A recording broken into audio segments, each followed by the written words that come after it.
भोकण्डं वारणाण्डं परपरविरटं ढम्पढम्पोरुडम्पम् ढिं ढिं ढिं ढिं ढिढिम्बं दहमपि हवमैर्जुम्पजुम्पैश्च जुम्पैः धुल्यास्तुल्यास्तु तुल्यादुमदुमदुमकै कुन्कुमान् कैकुमान्कैः एतत्ते पूर्णयुक्तम् अहरहकरः पातु मां नारसिंहः भूभृद्भुजङ्गम् प्रलयरवरवं प्रज्वलज्वालमालम् खर्जर्जं खर्जदुर्जं ककचकचकचित्खर्जदुर्जर्जयन्तम् भूभागं भोगभागं गगगगगगनं गर्दमृत्युग्रगण्डम् स्वच्छं पुच्छं स्वगच्छं स्वजनजननुतः पातु मां नारसिंहः येनाग्रं गर्जमानं लघु लघुमकरो बालचन्द्रार्कदंष्ट्रो हेमाम्बोजं सरोजं जट जट जटिलो जाड्यमानस्तु भीतिः दन्तानां बाधमानं खगट खगटवो भोजजानुः सुरेन्द्रो निष्कृत्योऽहं स राजा गह गह गहतः पातु मां नारसिंहः शङ्खं चक्रं च चापं परशुमशमिषं शूलपाशाङ्कुशास्त्रम्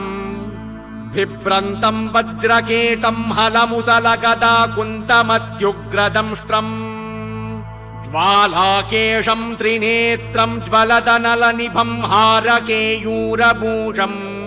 वन्दे प्रत्येकरूपं परपदनिवसः पातु मां नारसिंहः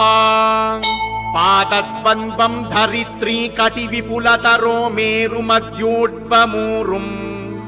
नाभिब्रह्माण्डसिन्धुहृदयमपि बवो भूतविद्वत्समेतः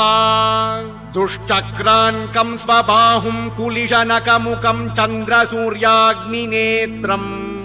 वक्त्रं वह्ने सुविद्युत्सुरगणविजयः पातु मां नारसिंहः नासाग्रं पीनगण्डं परबलमतनं बद्धकेयूरहारम् रौद्रं दंष्ट्राकरालम् अमितगुणगणं कोटिसूर्याग्निनेत्रम् गाम्भीर्यं पिङ्गलाक्षं भ्रुकुटितविमुखं षोडशाधार्धबाहुम् वन्दे भीमाट्टहासं त्रिभुवनविजयः पातु मां नारसिंहः खे नृसिंहाष्टके नरवरसदृशं देववीत्वं गृहीत्वा ते वन्द्यो विप्रदन्दं प्रतिवचनपयायां जनप्रत्यनैषीः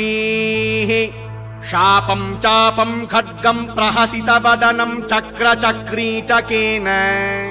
ओमित्ये दैत्येनादं प्रकच विविदुषां पातु मां नारसिंहः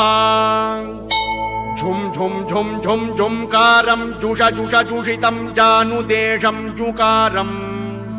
हुं हुं हुं हुं हुकारं हरितकः हसायन्दिशे बम्बकारम्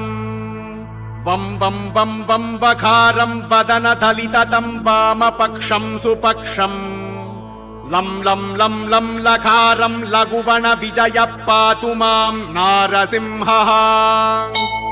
भूतप्रेतपिशाच यक्षगणशद्देशान्तरोच्चाटना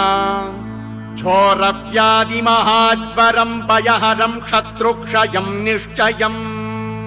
सन्ध्याकालजपन्तमष्टकमिदं सद्भक्तिपूर्वादिभिः प्रह्लादेव वरोवरस्तु जयिता सत्पूजिताम्बूतये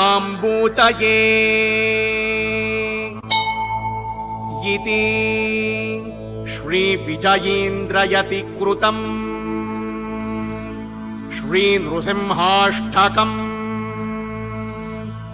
सम्पूर्णम्। हरिः ओम् तत्सत्।